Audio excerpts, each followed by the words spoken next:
Hi guys, so for today's video ay ituturo ko sa inyo ang paraan kung paano tukuyin ang legit na strands minoxidil sa fake.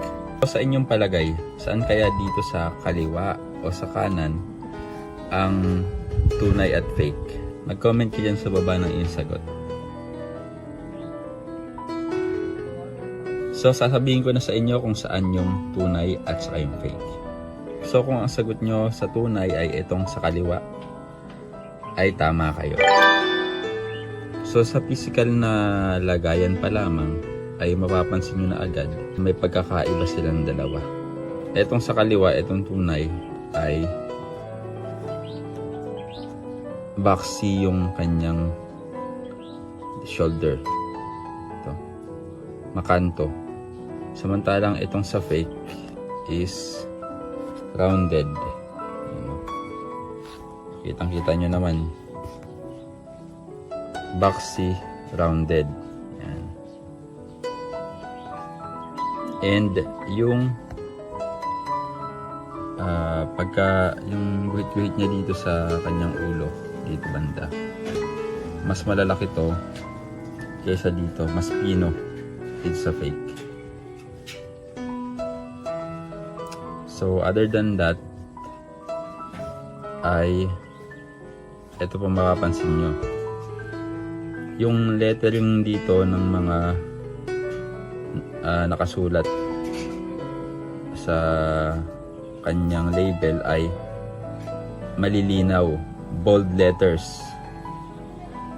So yan, makakapal. Samantalang dito is yan, maninipis, ano siya, maliliit na, masyadong manipis yung lettering niya.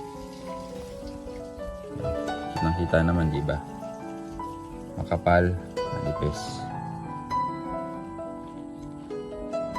At ang isa niyo pong mapapansin dito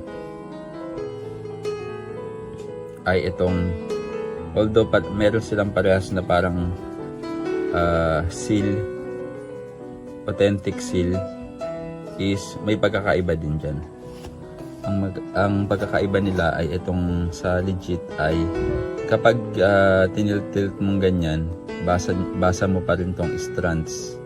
Baga parang humihiwala yung strands na yung pagka-yellow niya is nakaangat.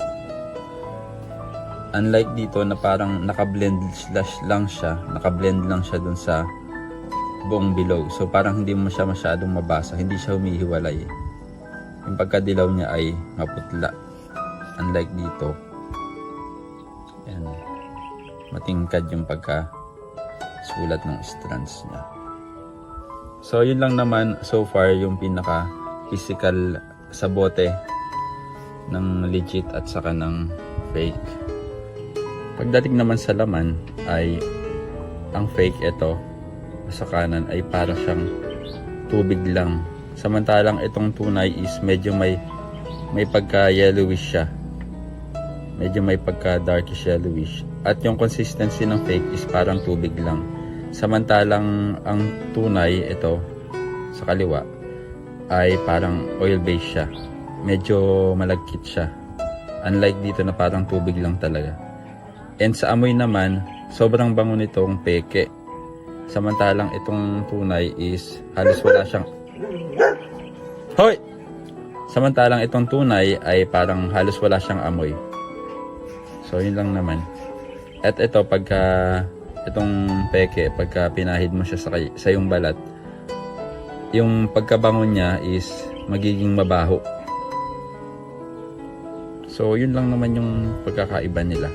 And usually pala ang mga peke ay na-order sa China. Ang mga seller nila ay from China at masyadong mura ang kanilang mga tinda. Ang presyo per bottle nila ay 100 plus lang, hindi umaabot ng 200. Samantalang ang legit na strands ay 289 usually ang average price. And usually naman na in-order ko ay yung 999, apat na.